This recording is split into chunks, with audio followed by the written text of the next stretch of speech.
இந்த வீடியோவில் ஃபேஸ் வேல்யூனா என்ன, ஃபேஸ் வேல்யூனால ஒரு கம்பெனியோட டிவிடெண்ட் எப்படி அஃபெக்ட் ஆகும், ப்ளஸ் ஃபேஸ் வேல்யூ எதுக்காக ஒரு ரீட்டைல் இன்வெஸ்டராக நம்ம தெரிஞ்சுக்கணும் அப்படின்றத டீட்டெயிலாக நம்ம டிஸ்கஸ் பண்ணலாம். ஃபேஸ் வேல்யூ அப்படின்றது ஒரு ஸ்டாக்கோட ஒரிஜினல் ப்ரைஸ் அப்படின்ற மாதிரி சொல்லலாம். என்ன முத்து, ஒரு ஸ்டாக்கோட ஒரிஜினல் ப்ரைஸ் சொல்கிறீங்க, ஒரு சில ஸ்டாக்கோட ஃபேஸ் வேல்யூ வெறும் 5 ரூபா 10 ரூபா தான் இருக்குது. ஆனால் டிசிஎஸ் மாதிரியான ஸ்டாக் வந்து பார்த்தீங்கன்னா கிட்டத்தட்ட 4000 ரூபாயில் ட்ரேட் ஆகிட்டு இருக்கு. அப்போனா அது ஒரிஜினல் ப்ரைஸ் இல்லையா? ஒரிஜினல் ப்ரைஸுக்கும் கரண்ட் ப்ரைஸுக்கும் என்ன வித்தியாசம் அப்படின்ற மாதிரி கேட்டிங்கன்னா அது எல்லாமே இந்த வீடியோவில் உங்களுக்கு தெரிய வரும்.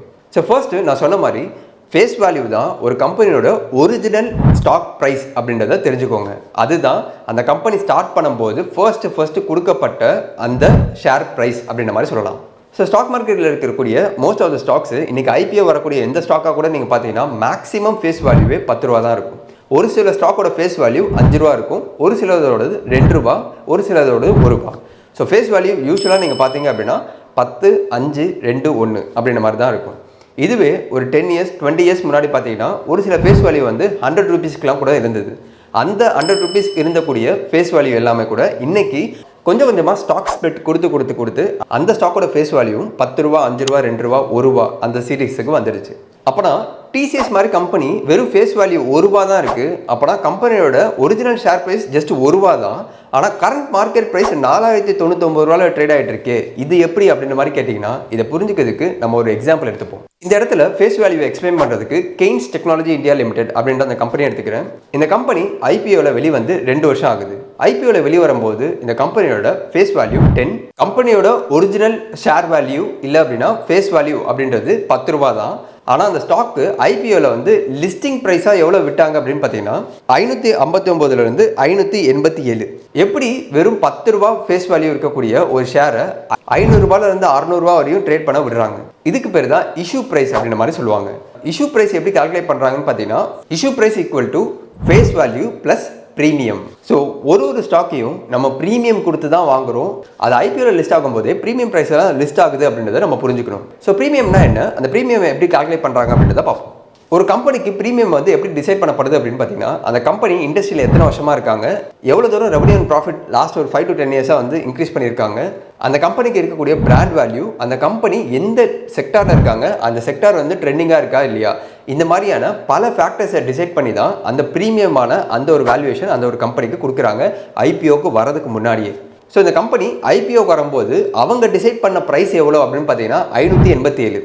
ஸோ இதில் நீங்கள் ப்ரீமியம் கண்டுபிடிக்கணும் அப்படின்னு பார்த்தீங்கன்னா premium value equal to issue price minus face value. So issue price எவ்வளோ 587 மைனஸ் ஃபேஸ் வேல்யூ 10.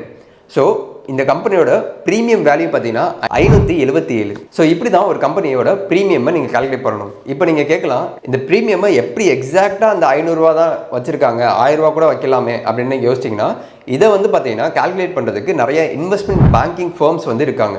உதாரணத்துக்கு HDFC AMC, Kotak, JM financials, இந்த மாதிரி பல இன்வெஸ்ட்மெண்ட் பேங்கிங்கோட டைப் பண்ணிட்டு அந்த ஒரு வேல்யூவை இந்த கம்பெனி அரைவ் பண்ணுவாங்க. ஸோ இப்போ உங்களுக்கு ஃபேஸ் வேல்யூனா என்னன்னு புரிஞ்சிருக்கும். இதை தாண்டி ப்ரீமியம் எப்படி கால்குலேட் பண்ணுறாங்க அப்படின்றது உங்களுக்கு புரிஞ்சிருக்கும். கெய்ன்ஸ் டெக்னாலஜி இந்தியா லிமிடெட் அப்படின்ற கம்பெனியோட ப்ரீமியம் ப்ளஸ் இஷ்யூ ப்ரைஸ் வந்து எப்படி கால்குலேட் பண்ணியிருக்காங்க அப்படின்றது உங்களுக்கு புரிஞ்சிருக்குன்ற மாதிரி நான் நம்புறேன். இப்போ அடுத்து இந்த ஃபேஸ் வேல்யூ எங்கெல்லாம் யூஸ் ஆகும், இந்த ஃபேஸ் வேல்யூ வந்து 10லேருந்து 5, 2ன்னு குறைஞ்சதுன்னா எனக்கு எங்கெங்கெல்லாம் அஃபெக்ட் ஆகும் அப்படின்றத பார்ப்போம். முக்கியமாக இந்த ஃபேஸ் வேல்யூ 2 இடத்துல யூஸ்ஃபுல்லாக இருக்கும். ஒன்று, உங்களோட டிவிடெண்ட் எவ்வளோ தூரம் கிடைக்க போகுது அப்படின்றத டிசைட் பண்ணும். 2வது, ஸ்ப்ளிட் கொடுக்குறாங்க அப்படின்னா இந்த ஃபேஸ் வேல்யூ கொஞ்சம் கொஞ்சமாக குறைஞ்சிக்கிட்டே வரும்.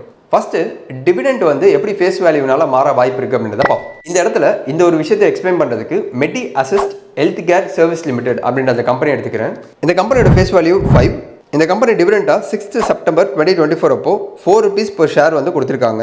ஸோ இந்த கம்பெனியோட டிவிடெண்ட் ஈல்டு வந்து பார்த்தீங்கன்னா 0.65%. இந்த இடத்துல இந்த கம்பெனி 4 ரூபா per ஷேர் டிவிடெண்டாக வந்து கொடுத்துருக்காங்க. ஸோ ஃபேஸ் வேல்யூலேருந்து இந்த டிவிடெண்ட் நீங்கள் கால்குலேட் பண்ணிங்கன்னா 5 rupeesல 80% பார்த்தீங்கன்னா 4 rupees. 4 rupees per ஷேர் வந்து டிவிடெண்டாக இந்த கம்பெனி கொடுத்துருக்காங்க. ஸோ இந்த இடத்துல 80% டிவிடெண்ட் கொடுத்துருக்காங்க. ஸோ நாளைக்கு இந்த கம்பெனி இதே 80% கொடுக்குறாங்க, ஆனால் ஃபேஸ் வேல்யூ 5லேருந்து 1 குறைஞ்சிருச்சுன்னா 1 ரூபாயில் 80% எவ்வளோ 80 பைசே. ஸோ இந்த இடத்துல 4 ரூபா per ஷேருக்கு கொடுக்க மாட்டாங்க, 80 பைசே per ஷேர் தான் கொடுப்பாங்க. ஸோ இதுதான் நீங்கள் டிவிடெண்ட் ஸ்டாக்குன்னு நம்பிட்டு ஒரு ஸ்டாக்கில் இன்வெஸ்ட் பண்ணுறதுக்கு முன்னாடி ஃபேஸ் வேல்யூ எவ்வளோ இருக்குது, அந்த ஃபேஸ் வேல்யூலேருந்து எவ்வளோ டிவிடெண்ட் கொடுத்துருக்காங்க அப்படின்றத ஒரு வாட்டி நீங்கள் செக் பண்ணிவிட்டு இன்வெஸ்ட் பண்ணுறது எவ்வளோ நல்லது. இந்த வீடியோ பார்த்துட்டு நீங்கள் கண்டிப்பாக டிவிடெண்ட் ஸ்டாக் வச்சிருக்கலாம், இல்லை வாங்கலாம்னு நினைக்கலாம்.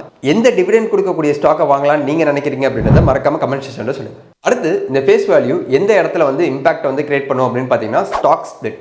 இந்த இடத்துல இந்த ஸ்டாக் ஸ்பிளிட்டை எக்ஸ்பிளைன் பண்ணுறதுக்கு Mazagon dock ship builders limited அப்படின்ற அந்த கம்பெனி எடுத்துக்கிட்டேன். ரீசெண்ட் டைம்ஸில், அதாவது டிசம்பர் 2024 அப்போ இந்த கம்பெனி 1:2 ஸ்பிளிட் வந்து அனௌன்ஸ் பண்ணியிருந்தாங்க. ஸோ யாரெல்லாம் வந்து மெசகான் டாக்கோட ஒரு ஷேர் வச்சுருக்காங்களோ அவங்களுக்கு ஆட்டோமேட்டிக்காக வந்து 2 ஷேராக மாறிடும். ஸோ எக்ஸ்ட்ரா அவங்களுக்கு ஒரு ஷேர் கிடைக்கும். ஸோ இந்த ஸ்டாக் ஸ்பிளிட்டில் எந்த ஒரு விஷயமும் சேஞ்ச் ஆகாது. உதாரணத்துக்கு உங்ககிட்ட இருக்கிற வேல்யூ 10,000 ரூபாய்க்கு மெசகான் டாக் வச்சிருக்கீங்க அப்படின்னா அது வந்து 20,000லாம் ஆகாது, அதே 10,000 தான் ஆகும். ஆனால் 5 ஸ்டாக் வச்சிருக்கீங்க அப்படின்னா அந்த ஸ்பிளிட்டுக்கு அப்புறமா உங்கள் போர்ட்ஃபோலியோ ஆட்டோமேட்டிக்காக 10 ஷேர் வந்து காட்டும். ஸோ இந்த இடத்துல முக்கியமான ஒரு விஷயம் சேஞ்ச் ஆயிருக்கும். அது என்னன்னு பார்த்தீங்கன்னா ஃபேஸ் வேல்யூ. ஸோ மெசகான் டாக்கோட ஃபேஸ் வேல்யூ வந்து 10 ரூபீஸ்லேருந்து ஆட்டோமேட்டிக்காக 5 ரூபீஸாக குறைஞ்சிருக்கும்.